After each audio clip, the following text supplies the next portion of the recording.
सुधांशु मित्तल, कांग्रेस प्रवक्ता मुकेश नायर और पूर्व क्रिकेटर चेतन शर्मा हमारे पास आइए सीधे ये चर्चा शुरू करते हैं। मुकेश जी, सबसे पहले मैं आपके पास आ रहा हूं। क्या यह सही होगा, उचित होगा कि सचिन तेंदुलकर जैसी देश की एक धरोहर को पार्टी पॉलिटिक्स में, चुनावी राजनीति में इस तरह से खुलकर खींचा जाए या उनके सामने ऐसा आग्रह भी किया जाए? क्या सोच है आपकी पार्टी की?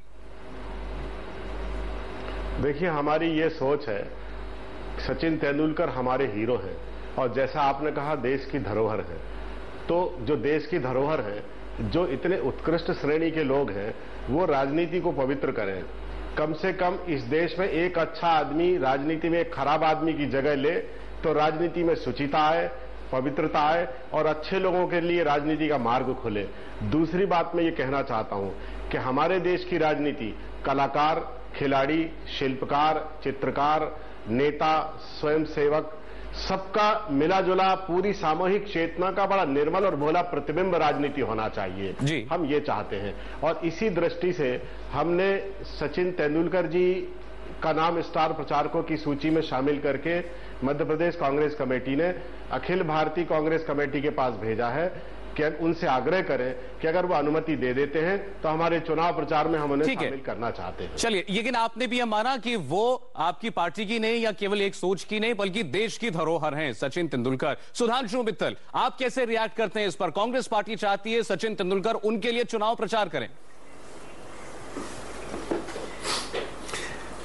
सौरभ जी, इसमें दो पहलू हैं। पहला तो जो आपने ही उठाया कि जो व्यक्ति इस देश की धरोहर हो, देश में एक आइकन हो, और देश में क्रिकेट तो एक धर्म है और उसके लिए लोगों में आस्था है, श्रद्धा है, स्नेह है, प्यार है, वैसे व्यक्ति को किसी दल की धरोहर तक सीमित करना शायद ये बड़ा दुर्भाग्यपूर्ण होगा। लेकिन ये तो मैं सचिन जी की और कांग्रेस के विवेक पे छोड़ना चाहता हूं। कुछ लोग, कुछ शख्सियत ऐसी होती हैं जो कि किसी दल और किसी भी चीज से बड़ी होती है, जैसे मैंने कहा देश की धरोहर। अब जैसे अमिताभ बच्चन जी थे, वो देश के धरोहर थे। जब वो कांग्रेस में गए तो बुरा लगा था लोगों को, अच्छा हुआ निकल के राजनीति से संन्यास ले लिया, आज वो देश की धरोहर है। ऐसे ही मैं कहना चाहता हूं, लता मंगेशकर जी हैं, वो देश की धरोहर है। राकेश शर्मा जो सबसे पहले व्यक्ति थे अंतरिक्ष में जाने वाले, वो देश के धरोहर हैं। ये धरोहर जो है अगर राजनीति के छोटे छोटे दलों में आ जाएंगी तो शायद सुधांशु जी, आपने जो उदाहरण दिए ये दोनों आपने कहा देश की धरोहर थी, जब राजनीति में आए तो क्या हुआ हम सबने देखा। अमिताभ बच्चन जी का आपने उदाहरण दिया। ये कांग्रेस पार्टी की बात है तो आप ये बात उठा रहे हैं, लेकिन क्या आपकी पार्टी का यह मत है कि हम कभी किसी ऐसे नेशनल आइकन को अपनी पार्टी के लिए भी इस्तेमाल करने का कोई आग्रह, विचार नहीं रखेंगे? बिल्कुल नहीं रखेंगे।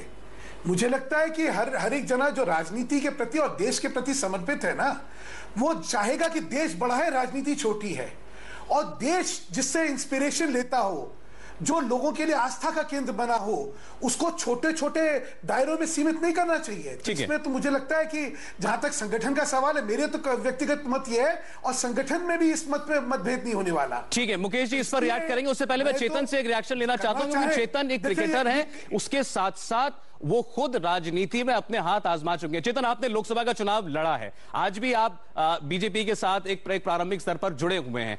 एक पॉलिटिशियन, क्रिकेटर के तौर पर आप देखते हैं कि सचिन तेंदुलकर जैसा खिलाड़ी भी आए पॉलिटिक्स में, आप इसका स्वागत करेंगे या उन्हें इससे, अगर आपकी सलाह वो लें या आपको मौका मिले तो आप ये कहेंगे कि नहीं, आप ऐसा ना करें?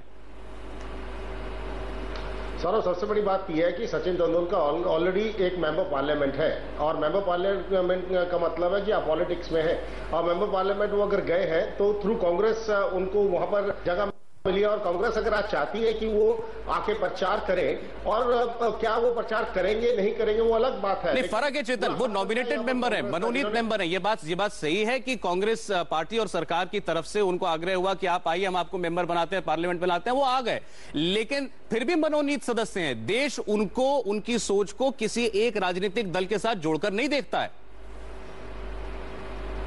बिल्कुल सौरभ, लेकिन सबसे बड़ी बात यह है कि क्या सचिन तेंदुलकर इसके बारे में क्या सोचते हैं कि जहां तक मैं अभी नाय साहब से बात कर रहा था, यही एक चर्चा हो रही थी। एज ए क्रिकेटर मुझे लगता है सचिन तेंदुलकर प्रचार के लिए नहीं आएंगे, बट यहां पर अगर कांग्रेस चाहती है, ये सचिन तेंदुलकर का इंडिविजुअल डिसीजन होगा कि वो आना चाहते कि नहीं आना चाहते। बट एज ए क्रिकेटर मुझे नहीं लगता कि सचिन तेंदुलकर आकर किसी का प्रचार करेंगे।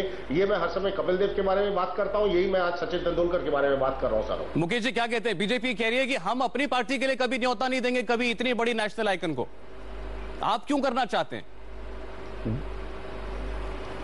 हम इसलिए करना चाहते हैं कि राजनीति में ऐसे उत्कृष्ट लोग आए, ऐसे पॉजिटिव लोग आए, कम से कम इस देश का एक अच्छा आदमी राजनीति में एक खराब आदमी की जगह ले, और राजनीति भिन्न भिन्न क्षेत्र के उत्कृष्ट लोगों का एक संगम बने। नहीं, सुधांशु जी ये कह रहे हैं कि अमिताभ बच्चन साहब के साथ क्या हुआ जब आपकी पार्टी के साथ जुड़े? अच्छा आदमी आप लाते तो हैं, लेकिन जब पार्टी पॉलिटिक्स में आता है तो फिर उसके ऊपर कीचड़ उछलता है। देखिए, राजनीति बहुत बड़ी भीड़ है। राजनीति एक ऐसा क्षेत्र है जो आसान क्षेत्र नहीं है। एक चुनाव लड़ने पर एक गीता पढ़ने के बराबरी का ज्ञान होता है।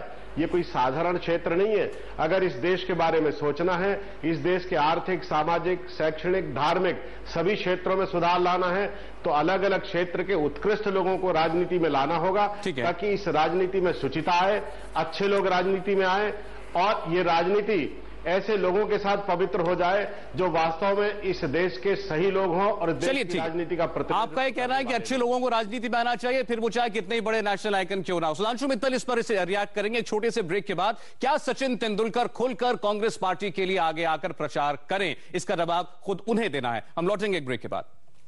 तेंदुलकर मध्य प्रदेश के चुनावों में उनके लिए खुलकर प्रचार करें, इस सवाल का जवाब हां या ना में अब खुद सचिन तेंदुलकर को ही देना है। सुधांशु मित्तल, मुकेश नायर, चेतन शर्मा हमारे साथ हैं। सुधांशु जी, कहीं आपको यह डर तो नहीं कि कहीं वाकई अगर सचिन तेंदुलकर मान जाए इस प्रस्ताव पर तो आपको नुकसान हो जाएगा, एक बड़ा इमेज बूस्टर हो जाएगा कांग्रेस पार्टी के लिए? बिल्कुल डर नहीं है। सचिन जी करें तो जरा उनका स्वागत है, और राजनीतिक प्रतिस्पर्धा में हर एक को हक है जो वो करना चाहता है। मैंने तो एक बड़ा संवेदनशीलता के साथ सिर्फ ये कहना चाहता हूं कि जो देश में एक आइकन हो उसको किसी राजनीतिक दल के संकीर्ण दायरे में सिमटना नहीं चाहिए। इसको दूसरे नजरिए से सोचें। की सोच और सुधांशु जी इस पर दूसरे नजरिए से सोचिए। जो बात मुकेश जी कह रहे हैं, आइकन है, बड़ी शख्सियत है, लेकिन क्या उनके राजनीतिक विचार नहीं हो सकते? क्या राजनीतिक झुकाव नहीं हो सकता किसी एक और क्या वो उसका प्रकटीकरण नहीं कर सकते? ऐसा है, जहां तक कि कानूनी पहलू है वो तो विषय ही नहीं है ना जी। बिल्कुल हो सकते हैं, आदमी जो करना चाहे जरूर करे, उसमें थोड़ी कोई उनको रोक सकता है। ये सिर्फ उनकी जो स्थिति है उसको देख के, उसकी संवेदनशीलता को देख के, वो कितना, वो हर एक के हैं। सचिन किसी कांग्रेस के नहीं है, किसी भाजपा के नहीं है, किसी एक राजनीतिक दल के नहीं है, किसी एक धर्म के नहीं है, किसी एक संप्रदाय के नहीं है, किसी एक क्षेत्र के नहीं है, वो पूरे देश के हैं। इस वजह से कहा जा रहा है। बाकी अगर उनकी सोच बनेगी तो जरूर करें। हाँ, क्योंकि कांग्रेस के मेरे दोस्त मुकेश जी बहुत उससे कह रहे हैं, तो मैं कुछ उनको कानूनी पहलू पर भी ध्यान दिलवा देना चाहता हूं। सचिन तेंदुलकर जो है वो एक स्वतंत्र सदस्य के रूप में हिंदुस्तान की संसद में विराजमान है।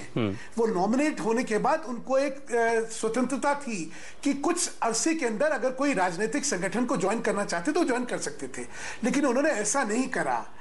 अब अगर वो किसी राजनीतिक संगठन का प्रचार करते हैं तो ये एंटी डिफेक्शन एक्ट के अंदर आ जाएगा।